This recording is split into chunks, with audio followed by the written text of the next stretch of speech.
போன வாரம் தான் பிரேக் போய் செட் பண்ணிட்டு வந்தா இன்னுமா பைக் என்னன்னு தெரியலங்க. நம்ம மூக்கையா தான் பார்த்தான். இப்ப நம்ம பிரேக் நிக்காம வருது. நம்ம வடந்தான் ஆயிடுச்சு அப்படியே. இப்ப என்ன இங்க பண்ணிக்கிட்டு இருக்கான்? போச்சு இன்னைக்கு செட் ஆவேன். அது யார் இன்னொரு பிள்ளை?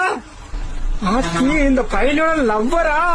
இது அங்கெல்லாம் போயிட்டு இருந்தது, இங்க எப்படி கூட்டு வந்தான் அவன்? ஆஹா, முத்தா வர கொடுக்கறான். இந்த சனி மாப்பிள்ள திறக்க முடியலடா. வந்துட்டேன், வந்து பாத்துறேன். இது என்ன பிரேக்கு எப்படி செட் ஆகும்? வட மாட்டேன். டோர் திறக்கிறேன். புது டோர். நீ ஒரு ஓட்ட வண்டியை வச்சுக்கிட்டு ஏன் அப்படி தாலி எடுக்கிற? மச்சான் ஒண்ணு திறக்க முடியல. நேரம் ஒர்க் ஷாப்ல போய் வண்டி விட்டு நேரம் நம்ம அப்படியே வீட்டுக்கு சொல்றீங்க. அந்தாட்டே ஒரு டோர் இருக்கிறாளே, அதை நான் போய் பாத்துறேன்.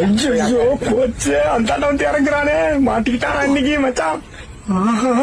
எந்திரிக்க மாட்டான் போல.